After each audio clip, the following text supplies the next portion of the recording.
Assalamualaikum warahmatullahi wabarakatuh. Innal hamdalillah nahmaduhu wa nasta'inuhu wa nastaghfiruhu wa na'udzu billahi min shururi anfusina wa min sayyiati a'malina may yahdihillahu fala mudilla lahu wa may yudlil falan tajida lahu waliyyan mursyida. Asyhadu an la ilaha illallah wahdahu la syarika lahu wa asyhadu anna Muhammadan abduhu wa rasuluhu fala nabiyya wa la rasula ba'da. Fa inna khairal hadits kitabullah wa khairal hadi hadi Muhammadin sallallahu alaihi wasallam wa syarrul umuri muhdatsatuha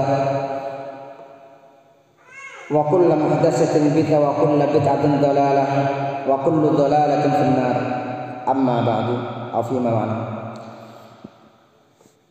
Hadirin hadirat jamaah masjidil walidain dirahmati Allah Subhanahu wa taala. Alhamdulillah, hari ini kita masih diberikan kesehatan, kehidupan, kelonggaran, ketulusan untuk menghadiri salat subuh berjamaah di Masjidil Walidain. Insyaallah kita lanjutkan pagi ini dengan kuliah subuh yang tidak lebih 10 menit atau tidak lebih 11 jam insyaallah. 11 menit. Ala kulli hal, semoga Allah Subhanahu wa taala memberikan kita kemudahan, memberikan kita istiqomah dalam setiap amal Ramadan ini. Dalam kesempatan bermimbar mulia ini saya menyampaikan tema tentang puasa dan kesabaran. Ada dua hal yang kami sampaikan. Pertama adalah tentang keutamaan sabar, dan yang kedua tentang fenomena sabar di bulan Ramadan. Keutamaan sabar yang pertama adalah as-sabru dia. Sabar adalah cahaya, penerang. Kalau orang tidak sabar, maka dunia terasa gelap. Semua terasa tidak nyaman. Tapi dengan kesabaran, maka yang awalnya terasa sempit, gelap, tidak nyaman, maka menjadi nyaman. Kenapa? Sabar menjadi penerang di tengah kondisi apapun yang kita alami. Yang kedua, sabar adalah jalan menuju keberuntungan. Ya ayyuhalladzina amanu sabiru wasabiru warabitu. Ya, sampai akhir ayat kita diberitakan sabar supaya apa? Supaya menjadi la'allakum tuflihun, kalian menjadi orang yang beruntung. Yang ketiga, orang yang sabar tidak akan pernah hidup sendirian. Allah akan selalu membersamainya. Innallaha ma'as sabirin. Sesungguhnya Allah bersama orang-orang yang sabar. Artinya orang yang sabar dalam menjalani kehidupan, dia tidak pernah merasa ditinggalkan Allah, tapi dia merasa Allah selalu memberikan perlindungan, memberikan merawat, dan yang mengarahkan manusia kepada yang terbaik.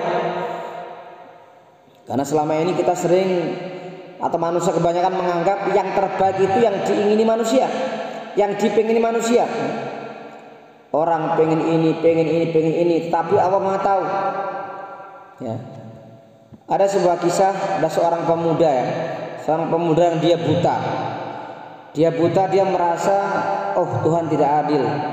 Kenapa kok saya dibuat buta? Teman-teman saya mereka pada bisa melihat, mereka melihat warna dunia, mereka melihat dunia dengan mata yang lebar, saya nggak bisa lihat apa-apa. Ternyata suatu ketika rombongan pemuda tadi yang buta sama yang lain dalam perjalanan mereka masuk ke suku pedalaman, ternyata ditangkap suku pedalaman yang namanya suku kanibal. Dia ditangkap, dihadapkan ke raja. Ternyata mereka adalah satu komunitas yang biasa makan daging manusia. Mereka para penculik ya, atau yang menangkap para pemuda tadi. Raja, ini ada beberapa anak-anak muda.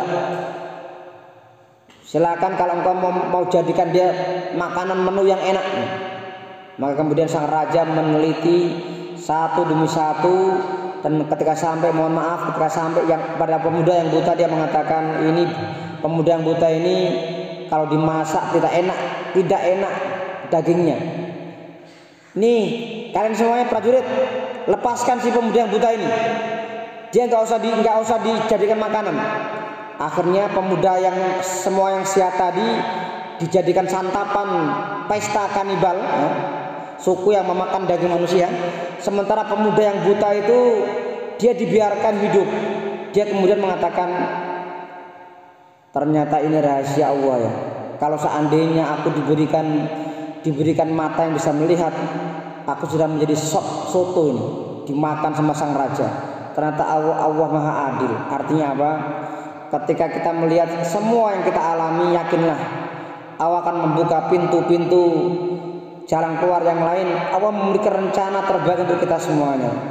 Itu adalah bukti bahwa Allah bersama orang-orang yang sabar. Yang keempat, orang-orang yang sabar, maka dijanjikan untuk mereka para pemimpin yang adil. Quran mengatakan tentang Bani Israel, wa ja'alna minhum a'immatan yahduna bi amrina lamma sabaru. Orang-orang Bani Israel ketika mereka sabar, kami berikan mereka pemimpin yang soleh, yang mereka berjalan dengan urusan kami. Artinya karena kesabaran maka Allah berikan pemimpin yang baik. Pertanyaannya, kalau di Indonesia ini apakah rakyatnya sabar? Kalau pemimpinnya zalim, apakah rakyat sabar? Karena di Indonesia ini beda dengan di India ya. Di Indonesia itu semuanya semua perlu biaya. Pajak di mana-mana ya. Pajak bumi bangunan, pajak menulis, pajak motor, semua pajak itu ada. Pajak orang yang punya perusahaan ada pajaknya. Bahkan saya pernah cerita kemarin, saya pernah di daerah Mananya, ada yang orang punya usaha sate kambing yang laris itu diminta pajak sehari 5 juta bayangin. Maka kalau di Indonesia itu semuanya pajak mahal, lombok mahal, tanah mahal, semuanya mahal ya. Bensin mahal. Di India yang mahal cuma satu ya, Taj Mahal, satu aja. Kemudian lanjut, saya singkat ya karena waktu yang tinggal 3 menit. Tadi tentang beberapa di antara keutamaan sabar, langsung kepada fenomena sabar dalam Ramadan. Dalam Ramadan kita melihat beberapa fenomena sabar. Pertama adalah sabar dalam melakukan ibadah kepada Allah Subhanahu wa taala. Puasa itu sendiri sabar juga ya. Kita menahan lapar, haus, menahan yang membatalkan puasa dari subuh sampai maghrib, itu juga perlu kesabaran. Kalau nggak sabar,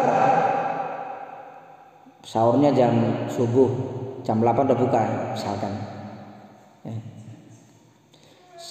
Tapi kalau orang puasa belum berpuasa, ya dia sabar. Kalau belum adzan maghrib ya belum. Kalau belum waktu masuk maghrib belum berbuka puasa dia.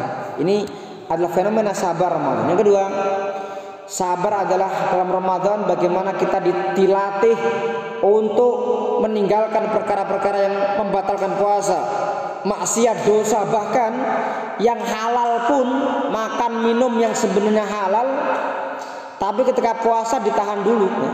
Ini adalah sebuah kesabaran ya. Yang ketiga, as-sabru fi husni ta'amul ma'an nas. Sabar dalam Ramadan adalah sabar ketika kita berinteraksi dengan manusia. Pada pertemuan kemarin kami sampaikan bahwa saya menyampaikan hadis ya tentang keutamaan meninggalkan marah, dan Rasul mengatakan la taghdab walakal jannah. Kamu jangan marah walakal jannah, dan bagimu surga. Maka nanti di surga nanti itu isinya orang-orang yang nggak marah.